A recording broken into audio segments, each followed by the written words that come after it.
ايه رأيكم في القمر دي؟ بصوا،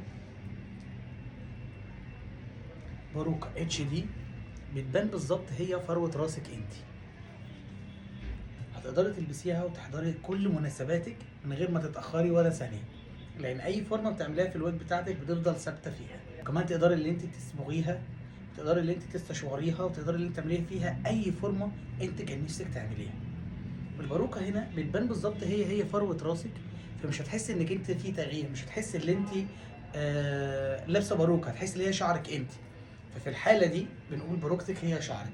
شرط تلبسيها صح جدا زي ما هنعلمك ازاي تلبسيها. وعاملين لكم اوفر كبير جدا الفترة دي، لسه البيع بأسعار زمان، بس الفترة هتكون محدودة جدا.